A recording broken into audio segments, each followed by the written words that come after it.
despiertes nuestros sentidos para que tu palabra pueda ser colocada en nuestros corazones y añadas tú a tu iglesia los que has predestinado para salvación y vida eterna, de los que están en este lugar como de los que a través de la radio, a través del internet van a escuchar esta transmisión.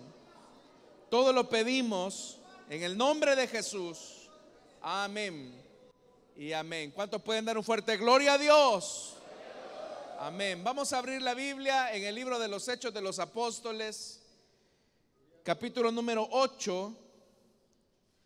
Hechos de los Apóstoles, capítulo 8, y vamos a leer a partir del versículo 26 en adelante.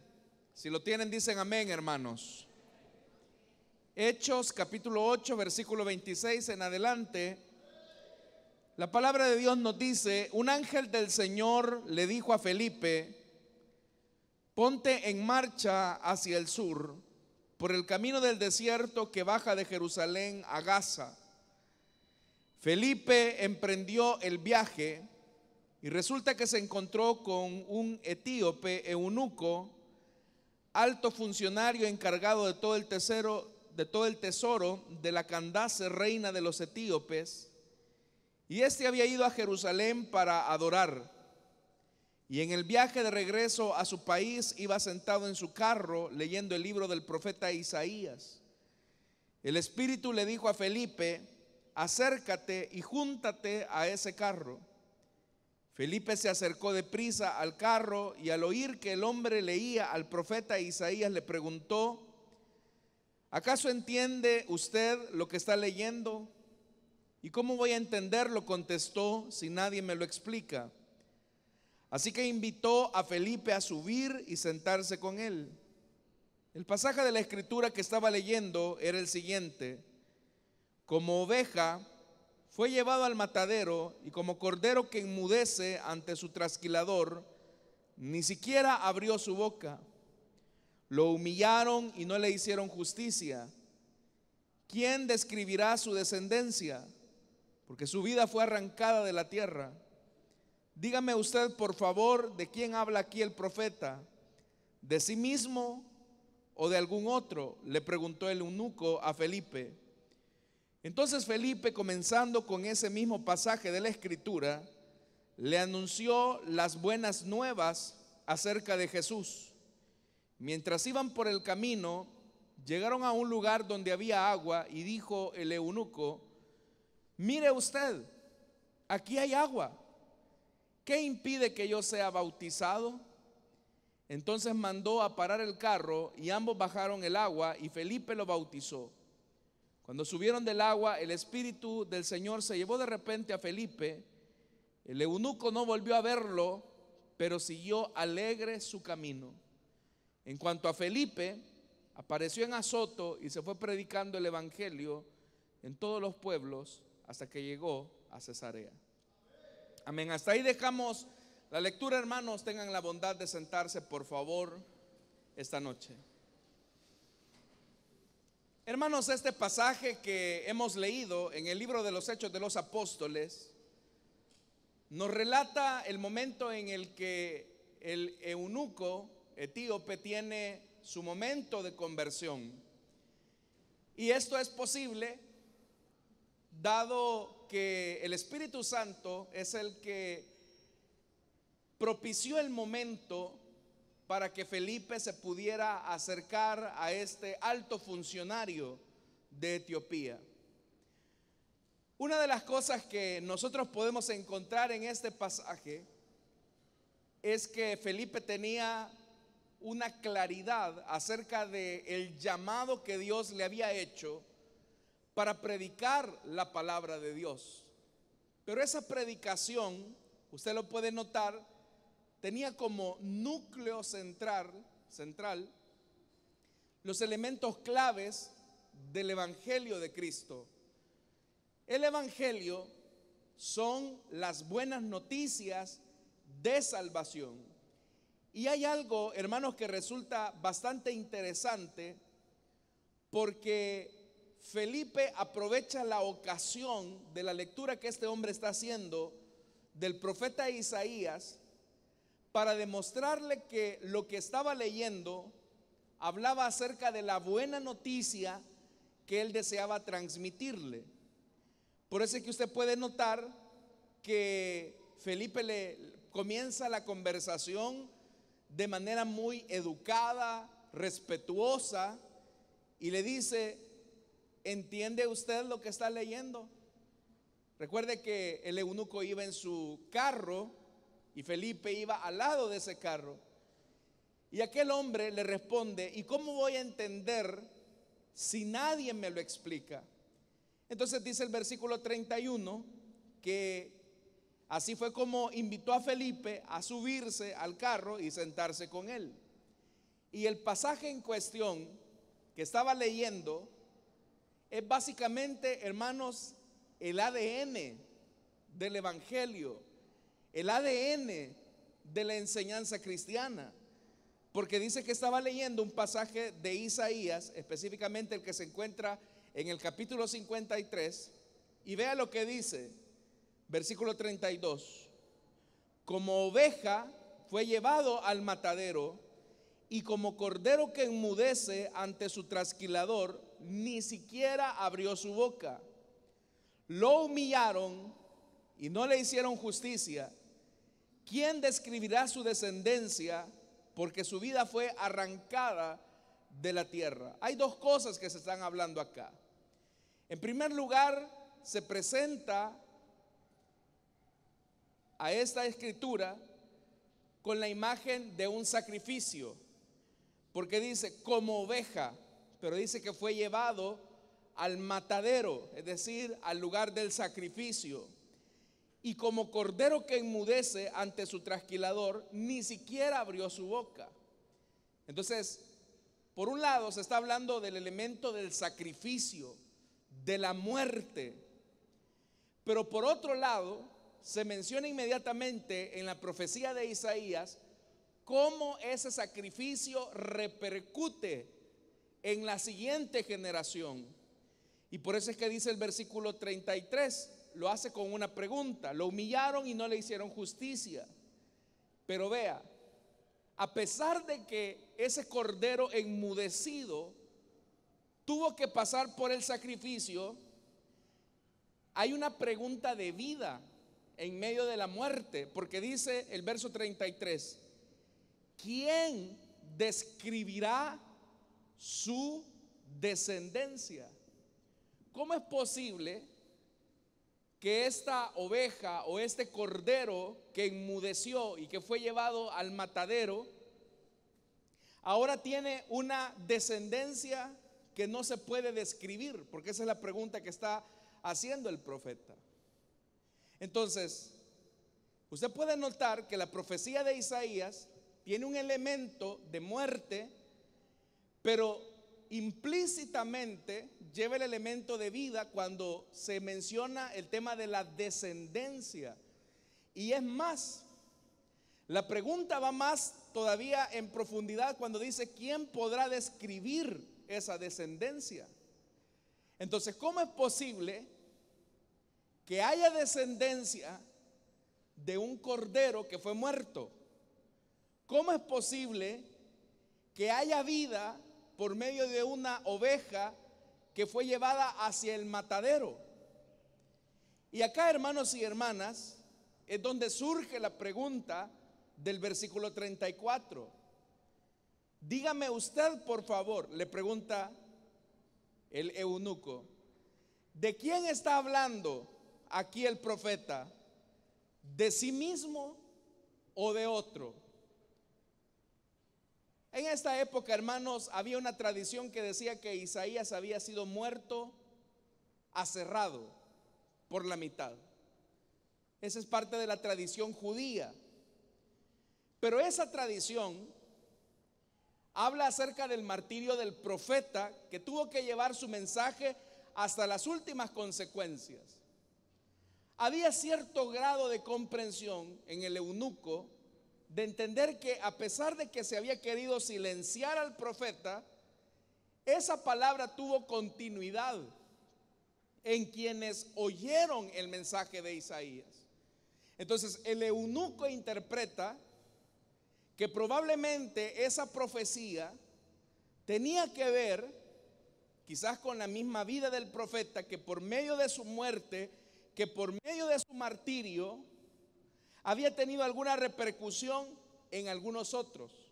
Es decir, ese mensaje que se quiso silenciar en Isaías, aceptando que lo hayan martirizado, no quedó sepultado el día que lo fueron a enterrar, sino que fue un mensaje de vida que traspasó a la siguiente generación.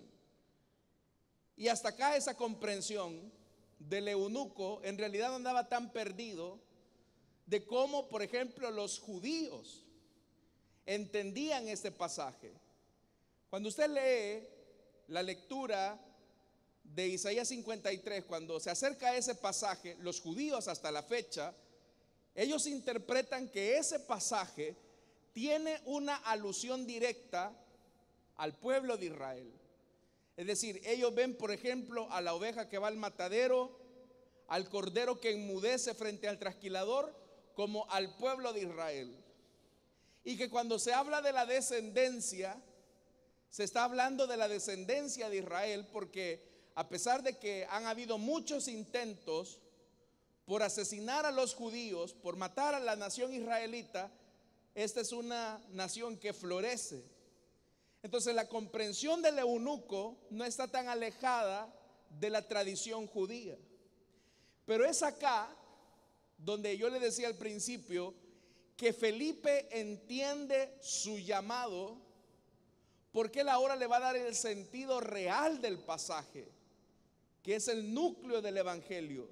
Y es ahí donde dice el versículo 35, entonces Felipe, comenzando con ese mismo pasaje de la escritura, no tomó otro, con ese mismo pasaje de la escritura, le anunció, oiga lo que le anunció, las buenas nuevas ¿de qué? Acerca de Jesús. Uno podría decir que las buenas nuevas del evangelio hablan acerca del reino de Dios, pero el ADN, el núcleo de la fe, no son, hermanos, interpretaciones de una religión antigua, sino que el ADN de la fe cristiana es la persona de Jesús. Y por eso es que ahora Felipe le comienza diciendo, no, mira, es verdad que tú has escuchado que tradicionalmente este pasaje se aplica al pueblo judío, pero no. Cuando acá se habla de la oveja que fue llevada al matadero, del cordero que enmudece ante sus trasquiladores, en realidad se está refiriendo a una persona, ni siquiera al profeta, sino que se está refiriendo a una persona. Y esa persona es el Señor Jesús. Él es la buena noticia.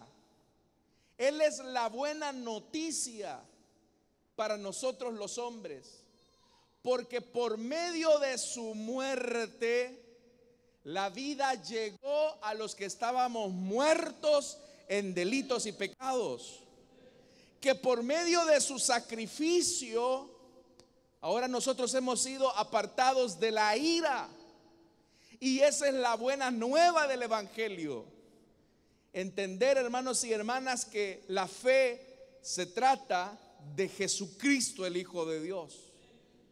Si Jesús enmudeció, si Jesús fue como oveja al matadero, era porque por su muerte la vida iba a llegar a una descendencia más numerosa que las estrellas que están en el firmamento, y nosotros somos parte de esa descendencia maravillosa por la que Cristo vino a morir. ¿Cuántos hemos recibido la vida de Jesús? Entonces, ¿quién describirá a esta descendencia? ¿Quién describirá a esta descendencia? Esa es la pregunta. Es una descendencia innumerable. Pero es una descendencia que se une a la fe en el Hijo de Dios. Por eso, para nosotros, hermanos y hermanas, lo que nos une esta noche a estar congregados en este sitio es la persona de Jesús, es la persona del Señor, y esa es la buena nueva. El evangelio no se trata de iglesias, el evangelio no se trata de religión, el evangelio no se trata de ninguna denominación o de una filosofía humana. El evangelio se trata de Jesucristo, que como cordero fue llevado al matadero y que como cordero enmudeció ante sus trasquiladores. ¿Para qué? Para darnos la vida. Pero hay algo, hermanos y hermanas, que quiero que usted entienda. Este eunuco estaba buscando la vida en la religión, y por eso es que había ido a Jerusalén a una de las fiestas de peregrinación. Es más, nosotros, hermanos y hermanas, no lo leímos, pero vea lo que dice, hermanos y hermanas, en el versículo 27. Dice que Felipe emprendió el viaje y resulta que se encontró con un etíope eunuco, alto funcionario encargado de todo el tesoro de la Candace, reina de los etíopes. Y este había ido a Jerusalén, ¿para qué? Para adorar.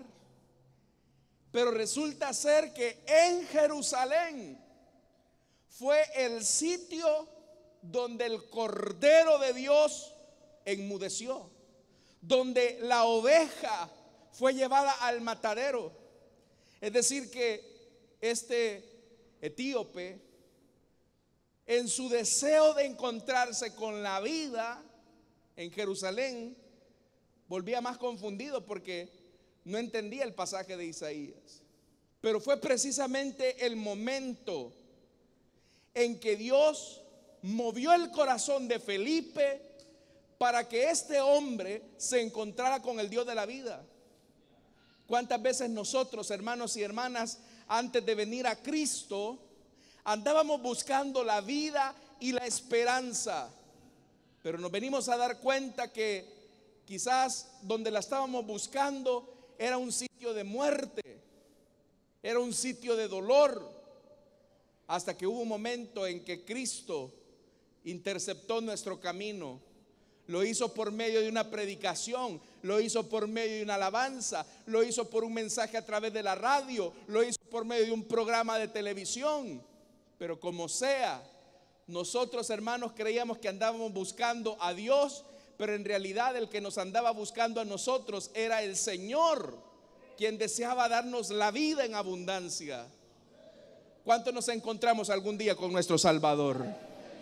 Ese preciso momento en que nuestro entendimiento se abrió a nosotros y se nos predicó las buenas nuevas del reino.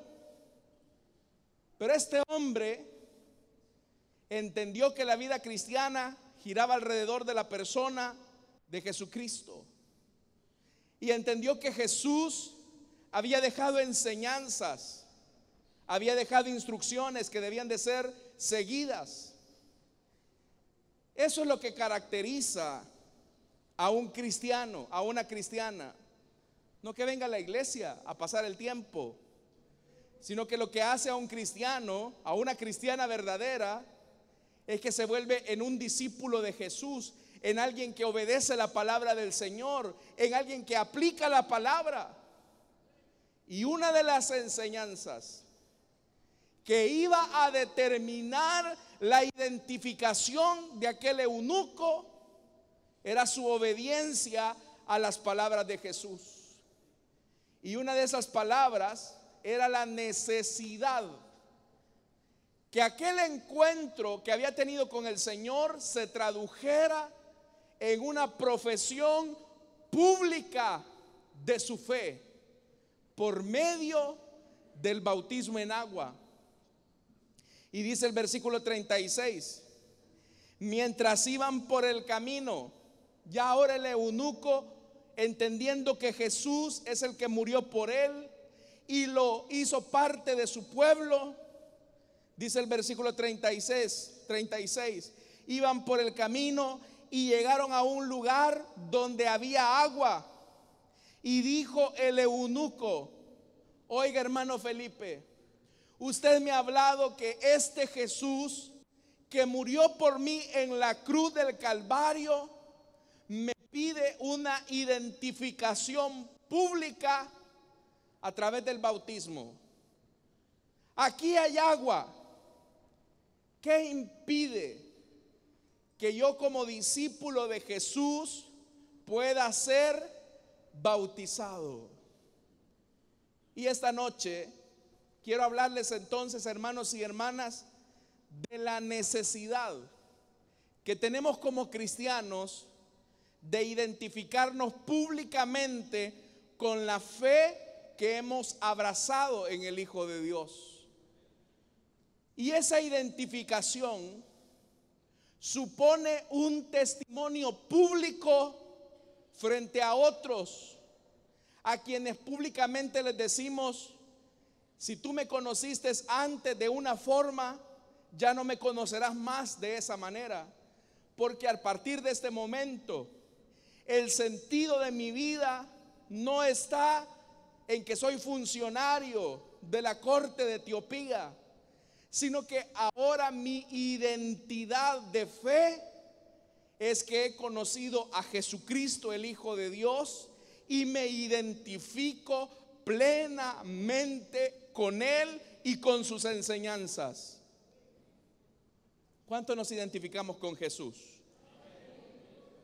Parte de esa identificación es la ceremonia del bautismo en agua. Jesús dijo, hermanos y hermanas, que fuéramos por el mundo, como hizo Felipe, y anunciáramos el evangelio, que ya dijimos es la persona de Jesús. Y que una de las cosas que teníamos que hacer de esos discípulos era bautizarlos en agua. El bautismo en agua no es una ceremonia que nos dé salvación, porque la salvación solamente la hemos recibido por la gracia y el amor de Dios. El bautismo en agua expresa de manera simbólica la verdad que hemos vivido el día que Cristo se apareció a nosotros. ¿Y cuál es esa verdad? El bautismo en agua cumple 3 funciones fundamentales. Número 1, la muerte al mundo. Número 2, la sepultura del viejo hombre. Y número 3, la resurrección a una nueva vida en Cristo. Vea esto: muerte al mundo, sepultura al viejo hombre y resurrección a una nueva vida. Esas 3 cosas se produjeron en el momento en el que pusimos nuestra fe y nuestra confianza en el Hijo de Dios. Hoy nosotros podemos decir: ya no vivo yo, sino que Cristo vive en mí. Las cosas que antes tenían algún tipo de estimación han quedado relegadas en el olvido. El mundo ya no tiene ningún valor para nosotros. El mundo simplemente es un recuerdo pasajero de la vida desgraciada e inútil que llevábamos lejos de él. ¿Cuántos pueden decir amén a eso? Nuestra vida sin Cristo era una vida que carecía de valor. El apóstol Pablo, un hombre instruido a los pies de Gamaliel, enseñado en la tradición farisaica, docto en la ley, él decía que todas esas cosas Pablo las tenía como estiércol, las tenía como basura. Todos aquellos reconocimientos humanos que había alcanzado quedaban hecho nada comparado con aquel glorioso momento en que Saulo fue interceptado por la luz del evangelio y aquella voz resonante le dijo: Saulo, Saulo, ¿por qué me persigues? Y es aquí donde Saulo dijo: Señor, ¿qué quieres que yo haga? Y la Biblia dice, hermanos, que a los 3 días Saulo procedió a las aguas bautismales cuando Ananías lo llegó a ver. Es decir, lo que yo quiero recalcarle a usted esta noche es que los primeros cristianos mostraban un gozo por identificarse con Jesús públicamente a través de las aguas bautismales. ¿Qué significaba bautizarse en el nombre de Jesús? Y no estoy hablando de la fórmula, estoy hablando del bautismo enseñado por Jesús en la fórmula que Él estableció, en el nombre del Padre, del Hijo y del Espíritu Santo. Porque en esta época habían diferentes bautismos: el bautismo de Juan, el bautismo de los judíos, el bautismo que se hacía, hermanos, en honor al emperador. Y para identificar el bautismo enseñado por Jesús es que se llamaba el bautismo en el nombre de Jesús, bajo la fórmula trinitaria, en el nombre del Padre, del Hijo y del Espíritu Santo. ¿Dicen amén a eso? Si le digo esto para que no le vayan a meter gato por liebre, como dicen. Oiga, los discípulos se identificaban públicamente con el testimonio de Cristo. Pero ¿qué suponía para este etíope identificarse públicamente con Jesús? Recuerde que este era un funcionario de Etiopía que servía en la corte. Pero ahora este hombre lo que está diciendo: para mí el único rey soberano y Señor es aquel que fue como oveja al matadero y como cordero que enmudece frente a sus trasquiladores. Para mí el verdadero rey no es la reina que gobierna en Etiopía. Para mí el único rey verdadero, rey y señor de mi vida, es aquel que murió por mí y alcanzó para mí salvación. Pero eso suponía, esa identificación suponía perder los privilegios con la reina de Etiopía. Pero aquel hombre no lo pensó 2 veces. Aquel hombre no lo pensó 2 veces. Cuando llegamos a este punto, y a veces le decimos a las personas, a los hermanos que se supone han tenido una conversión genuina: hey, hermano, ya es hora que usted dé este paso de obediencia, que se identifique públicamente a través de las aguas del bautismo. Es que eso del bautismo es bien serio, hermano, y yo no quiero tomar compromisos. Es que mira, hermano, eso del bautismo ya requiere más seriedad. Es que desde el día en que Cristo se te apareció en el camino, desde ese momento las cosas han tomado seriedad. A veces uno sospecha de que cuando a los hermanos les dice: hermano, ha llegado el momento de formalizar su vida, no puede vivir toda la vida en concubinato, en unión libre, hay que casarse para identificarse con el Señor a través de las aguas del bautismo. Ay, hermano, lo voy a pensar, lo voy a pensar. Pero esta gente, hermanos, el etíope no anduvo pensando: le van a ir a decir a la reina que me identifiqué con uno que mataron en la cruz. Para el etíope, bautizarse en agua era un paso de obediencia que comprometía su fe públicamente ante los demás. ¿Sabe que hay personas a los que les da vergüenza y les da pena decir que son cristianos en el trabajo? Hey, fulanito, te vi saliendo de la Elín el martes o el viernes de la vez pasada. No, yo pasando por ahí iba. No. ¿Sos cristiano? Sí, algo. ¿Les da pena decir que son cristianos? hay unos hermanos y hermanas que son cristianos de la secreta. Tienen Biblias así, chiquititas, de esas de bolsillo, ya no sacan de esas, pero de esas tienen. O son de aquellos que cuando vienen al culto vienen con una bolsa negra para que no les vean la Biblia. Bueno, yo espero que si usted trae bolsa sea para cuidarla de la lluvia, ¿va? Y no porque le da pena. Porque sabe algo, si el Rey de Reyes fue capaz de pasar la burla, el desprecio, la marginación por amor de nosotros, bien haríamos nosotros también en identificarnos públicamente con aquel que murió por nosotros en la cruz del Calvario. Entonces, tenemos que mostrar una identificación clara de quién hemos creído. Ahora, si para usted Jesús es simplemente una filosofía barata de día domingo, lo entiendo. Pero para mí Jesús es el Hijo de Dios, es la verdad del Evangelio. Él ha resucitado y ahora está a la diestra del Padre gobernando con justicia y espera pronto venir por nosotros. Y por eso es que hay una identificación con Él. A veces uno sospecha, como le digo, de personas que no se identifican claramente con el Señor. ¿Qué le pasa? ¿Por qué se amilana? ¿Por qué se acobarda?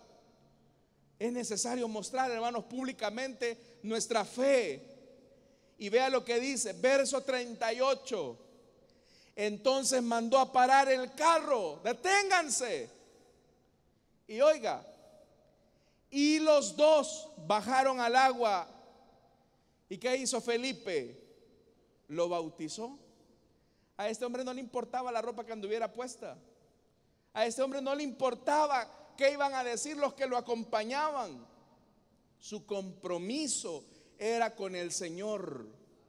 Nosotros, hermanos, también tenemos que mostrar un compromiso sincero con el Hijo de Dios. No es posible que le demos una importancia a los vagos que nada nos han sumado en nuestra vida. Hay gente que dice, no, es que si me bautizo, ¿y qué va a decir la gente? ¿Qué va a decir mi comadre? ¿Qué van a decir mis amigos? Pues eso que te tenga sin cuidado. Preocúpate por lo que Cristo piense de ti. Y por eso es que dice la Biblia, verso 29. Oiga lo que pasó, verso 39. Cuando subieron del agua, el Espíritu del Señor se llevó de repente a Felipe y el eunuco no volvió a verlo. Se le fue el mentor a Felipe, perdón, al eunuco.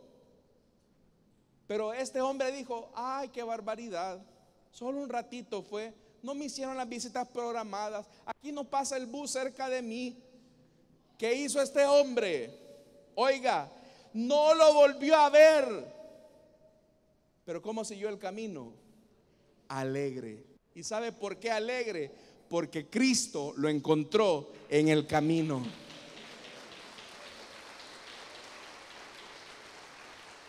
Yo quiero preguntarte a ti, estimada iglesia del Señor, ¿eres feliz porque te has encontrado con tu Salvador? ¿O todavía te hace falta algo del mundo? Ay, que ya viene la fiesta Julia, si viene la verbena. Señor, reprenda al diablo, ¿verdad? Nuestro gozo y nuestra felicidad está acá en la comunidad donde los justos aman y adoran al Señor. Debe de haber una identificación. Hoy, hermanos y hermanas, vivimos en una época, y eso es lo que quiero resaltar, donde se está amedrentando a los cristianos para que no testifiquen de Jesús. Donde vemos el evangelio como una cosa circunstancial y no como una verdad que cambia la vida. Hermanos, no hay mejor privilegio que ser llamados hijos de Dios. Dice la Biblia, verso 40, en cuanto a Felipe, apareció en Azoto y dijo, bueno, ya me gané uno, suficiente con este. No, hermano, ¿qué hizo Felipe? Se fue predicando el evangelio en todos los pueblos hasta que llegó a Cesarea. Y este era un camino bastante largo. Pero ¿qué encontramos ahí? La identificación de dos personas con el testimonio de Jesús.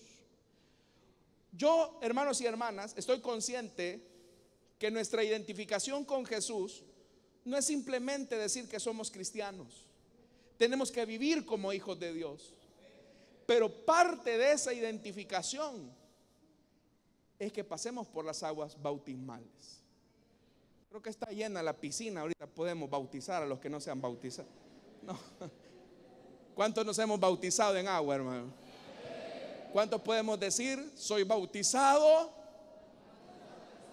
No, dígalo bien. Soy bautizado como manda el Salvador. ¿Qué dice? La vida vieja ya pasó. Ahora todas las cosas son hechas nuevas porque Cristo ha venido a nuestras vidas, hermanos. Dicen amén. Y para los amigos que todavía no han entregado su vida a Jesús, este es el momento. Recuerde, 3 cosas simboliza el bautismo: muerte al mundo, sepultura al viejo hombre y resurrección a una nueva vida. Y esa es la vida que Cristo te ofrece esta noche.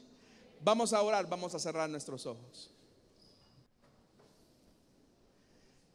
Teniendo nuestros ojos cerrados y nuestro rostro inclinado, quiero hacer una invitación rápidamente para aquellas personas que desean entregarle su vida a Cristo,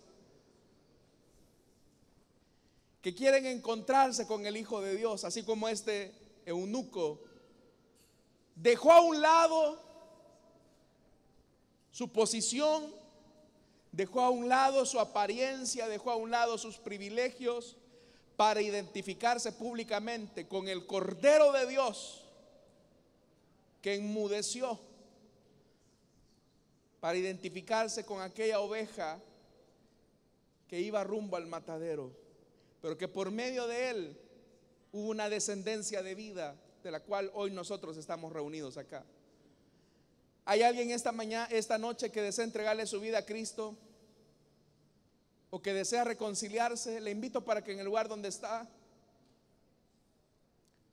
se ponga en pie. Si hubiera alguien que desea entregarle su vida a Cristo o que desea reconciliarse con el Señor, póngase en pie, vamos a orar por usted. El que usted se ponga en pie es una señal para nosotros que usted quiere entregarle su vida al Señor, identificarse con Jesús. No te pongas a pensar, amigo, en lo que van a pensar tus familiares, tus vecinos, tus compañeros de trabajo. Piensa más bien en lo que Jesucristo piensa de ti. Jesús dijo algo: el que se avergonzare de mí delante de los hombres, yo me avergonzaré de él delante de mi Padre y de sus santos ángeles. Este es el momento entonces para entregarle tu vida a Cristo.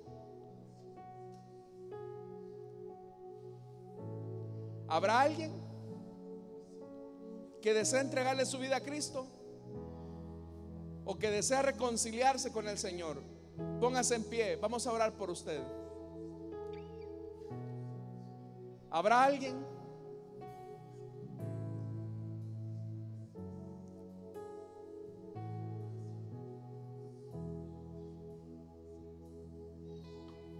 ¿Habrá alguien?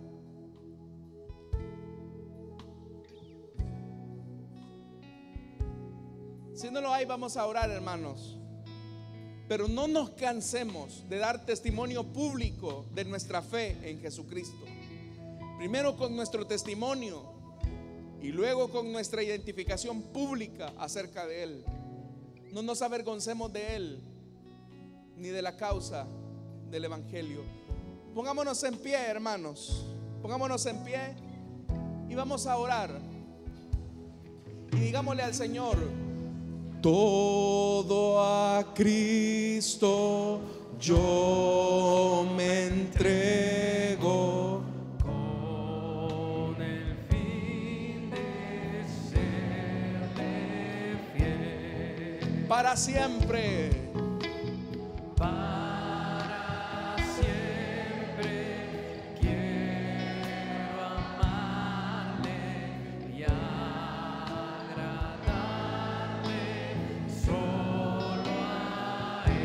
A una sola voz decimos: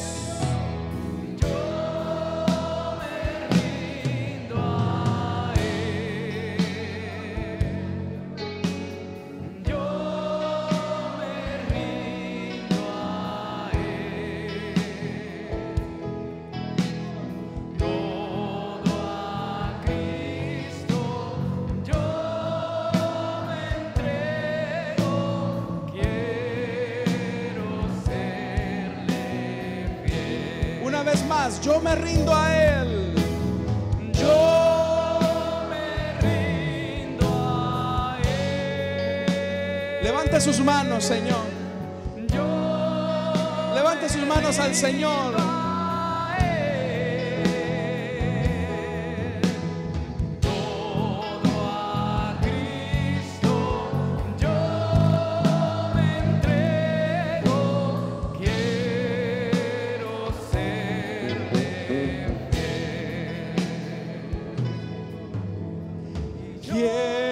Quiero serle fiel.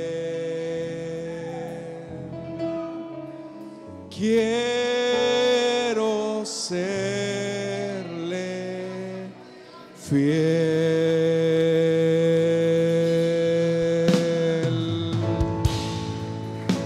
Déselo fuerte al Señor.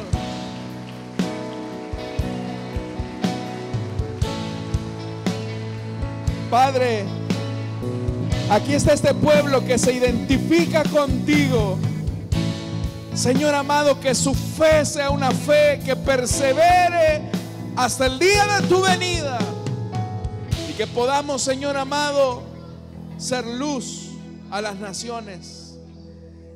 Ayúdanos, Señor, entonces a ser fieles hasta el fin. Oramos también por nuestras ofrendas y nuestro diezmo. No te damos de lo que nos sobra, Señor, sino que te damos por gratitud, te damos reconociendo tu señorío. Bendice, Señor, las aportaciones de tu pueblo en el nombre de Jesús. Amén y amén. Pueden sentarse, mis amados hermanos, y mientras pasan nuestros hermanos servidores, cantamos al Señor.